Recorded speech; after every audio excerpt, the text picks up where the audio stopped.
Welcome to this lecture. In the previous lecture, I have explained what is a projective module, and in this lecture, I explain to you the injective modules. So we begin with the definition. And R module E is called injective if for each R module monomorphism phi from M to N and a homomorphism F from M to E, there exists a homomorphism G from N to E such that G composition phi is same as F. So if this thing can be denoted in the diagram like this, that if this is a R module monomorphism phi and there is a homomorphism from N to E, then there exists a G such that this G composition phi is F. We have this theorem that the following three statements are equivalent, that E is injective is equivalent to that if phi from M to N is a R module monomorphism, then phi star superscript from home RME to home RME is a Z module epimorphism. And third is that if 0, M1, M, M2, 0 is a short exact sequence of R modules, then this sequence, home 0, home R M2E to home R ME to home R M1E is a short exact sequence of Z modules. So we can prove this by 1 implies 2. It is because it is given that E is injective. So whenever you pick up any F here, and this is a monomorphism, I will get a G such that GO phi is F. Now recall that GO phi is phi superscript star F G is F. So what I get, that for F there exists a G such that phi star G is F, and therefore this map becomes epimorphism. And similarly you can try the converse. 2 implies 3. Now if this sequence is given to be exact, then we have done this much, that if M1, M, M2, 0 is exact, then 0 home R M2E to home R ME to home R M1E is exact. What additionally we need to make the whole sequence exact, that this phi star is epimorphism. But because it is given from 2, that whenever this map is monomorphism, this phi star becomes epimorphism. This makes this home sequence a short exact sequence. 3 implies 2 follows because if phi is from M to N is a monomorphism, then just extend this 0 to M to N, and then from N to N factored by phi N to 0. Now this becomes a short exact sequence of R modules. Now this implies that the corresponding home sequence 0 to home R N phi N E to home R N E to home R N E to 0 is also exact, and that will mean that this phi star becomes a surjective map. So this way we have 1 implied 2 and back, 2 implies 3 and back. This completes the proof.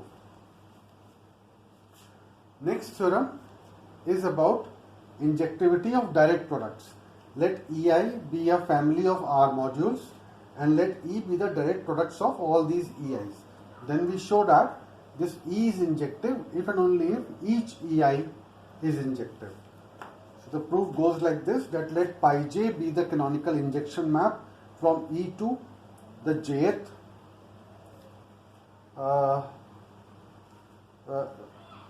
module, and ij is the canonical injection from jth ej to the direct product E. So let E be injective and phi be a monomorphism. If F from M to Ej is a homomorphism, then IJF, okay, this is F is from M to EJ, so IJF becomes a homomorphism from M to E. But E is injective, so there exists a G bar from N to E such that G bar phi is same as IJF. Now apply pi j on both sides, you get pi j, G bar phi is pi j IJF. Now pi j composition Ij is the identity map on the EJ. So this is identity composition F, which is F. And what is this?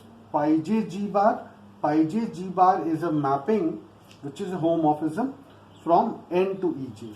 So given a homomorphism from M to EJ, I can get a homomorphism from N to EJ such that G phi is F.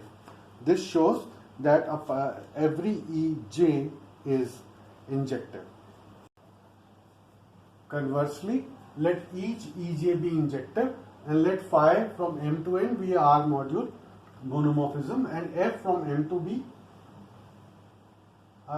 E be an R module homomorphism.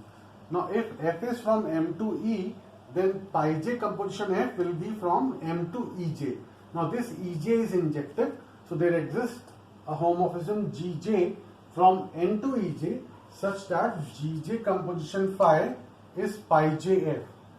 Now let G be a homomorphism from N to E be such that this pi jg is Gj. So this gives you that pi j G phi is pi jf, and these two maps are equal for every j. So this G phi is same as f, and therefore E is injective. Then we move to the concept of a divisible group. Begin with the definition. An abelian group A is called divisible if M A equals A for all non-zero integers M. This implies that for every A in A and every non-zero M in Z, there exists a B in A such that MB equals A. You can easily work out that the group of integers is not divisible, whereas the group of rational numbers is divisible. We have two small results. One, that the homomorphic image of a divisible group is divisible, and direct products as well as direct sum of divisible groups are divisible. So let's prove the first one. Let phi from A to B be a group homomorphism and let A be divisible. So if C is in the homomorphic image of A, then there exists an A in A such that phi A is C. Now this A belongs to A and A is divisible. So for every non-zero integer M, there exists a B such that MB is equal to A.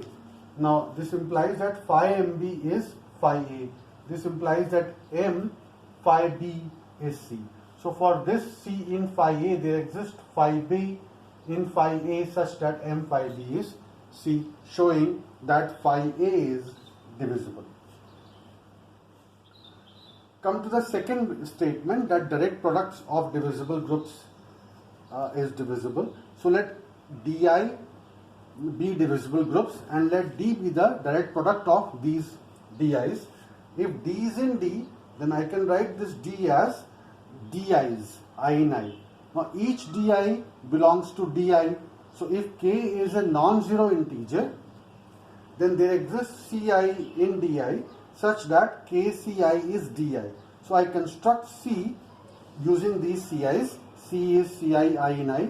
Then we get that Kc equals D. So for every non-zero integer K and D in D, there exists a C in D such that Kc is D. So D is divisible. Similar proof can be developed for direct sums. Now, if you look at this map, homomorphism from Q to Q factored by Z, we know that this mapping is an epimorphism. So Q by Z becomes an homomorphic image of Q, and because of this, that homomorphic images of divisible groups are divisible, Q by Z is divisible. I stop here.